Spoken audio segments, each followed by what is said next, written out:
Hey Run Junkies, welcome to Runners Without Limits TV. I'm Coach Heather and I'm going to tell you today about this little guy right here. This is the Stryd Pod. I'm going to tell you what it is, what it does, and how to get the most out of it.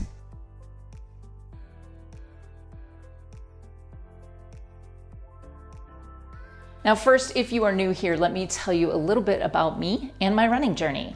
I'm a mother runner in her mid to late 40s, firmly holding down the middle of the pack.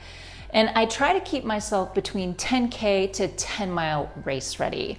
I run for the enjoyment of running, but I also like to push myself in races from time to time. As far as tech goes, I use a Garmin Forerunner 735 XT and its wrist-mounted heart rate monitor. Now for the last 5 years, heart rate has been my primary metric. Now recently though, I learned about the Stryd Foot Pod. Now this device attaches to your running shoe and captures information like power and stride length, but also a whole lot more. Before I continue, this video is not sponsored by Stryd. I purchased this device with my own money. The opinions and insights are entirely my own, with no compensation, nor has this video or the opinions contained herein been viewed before release here on YouTube. Yeah, that's all the legal stuff that I'm supposed to say about this kind of thing. So what is the Stryd Pod? Now this small device clips onto your shoe to measure your power, cadence, and real distance. It will also show power against windy conditions and elevation changes. The one thing I really like about the Stryd Pod though is that it will measure real distance in situations where GPS is not available. For example, with the run indoor mode on many watches, GPS is turned off and the watch basically guesses at the distance covered.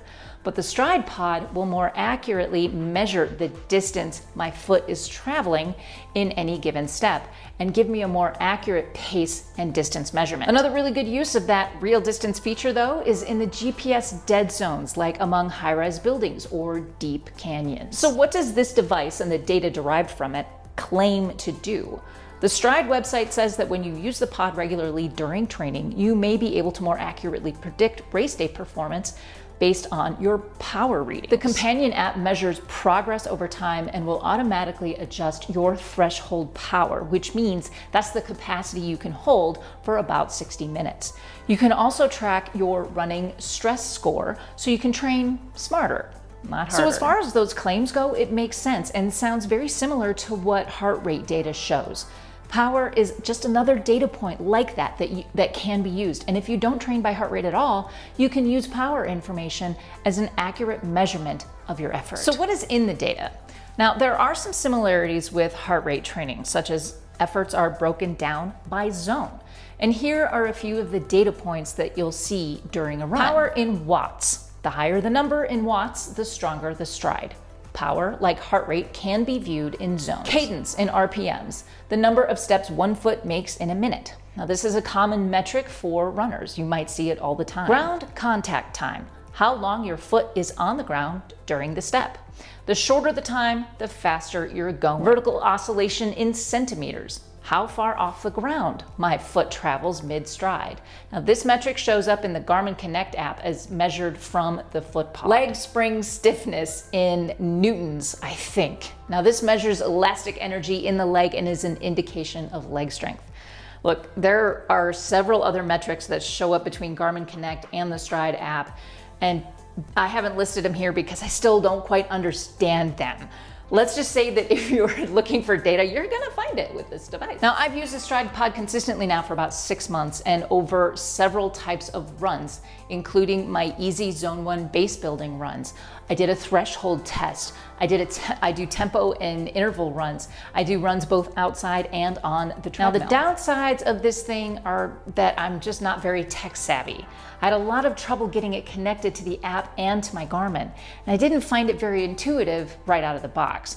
When I finally got all of it connected and started using it, the data return felt foreign and confusing and frankly, overwhelming. And I wasn't sure what to make of all of it. Now, this is coming from someone who crunches heart rate data all the time. The app and the information in it is pretty technical, and it took some digging to understand what a lot of these terms mean. And I can't imagine a lot of novice or even intermediate or experienced runners will know what a lot of this means right out of the box.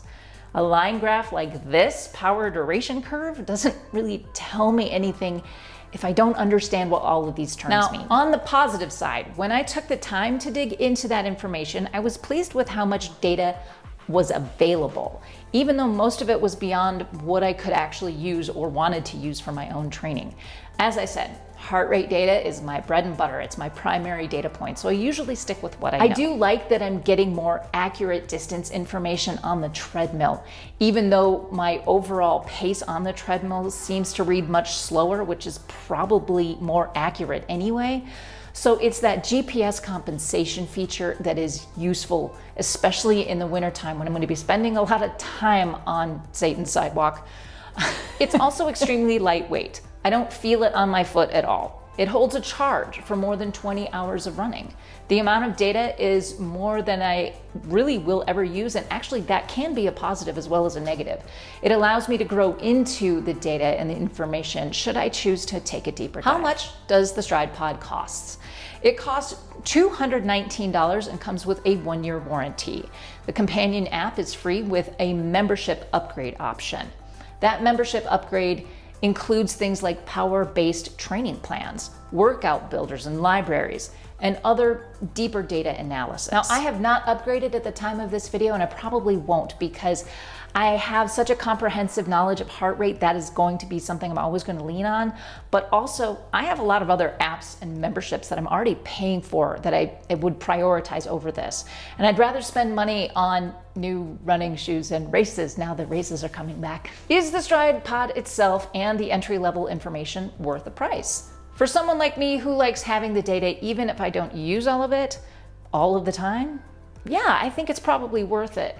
Now, if I lost it or accidentally broke it, I probably wouldn't go through the trouble of replacing it. I think it's worth the price as a thought experiment for me as a coach and a runner, and I'll continue to use it long term.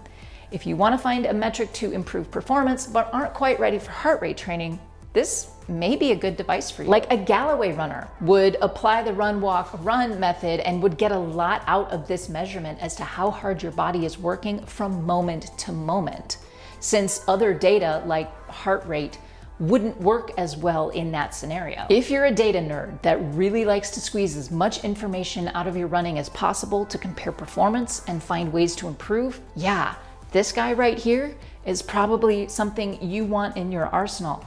But if you're just starting out as a runner, I would invest in a good GPS device, good shoes, and other running specific things before spending your money on this guy right here. The bottom line is that this is a pricey little bit of equipment that throws a lot of information at you. If you like data and really like crunching numbers, this is a great little device that helps you accurately determine your race day performance. And speaking of which, in a future video, I want to have a follow-up where I discuss whether or not the race day performance predictions as given by the Stryd Pod are actually accurate for my running journey.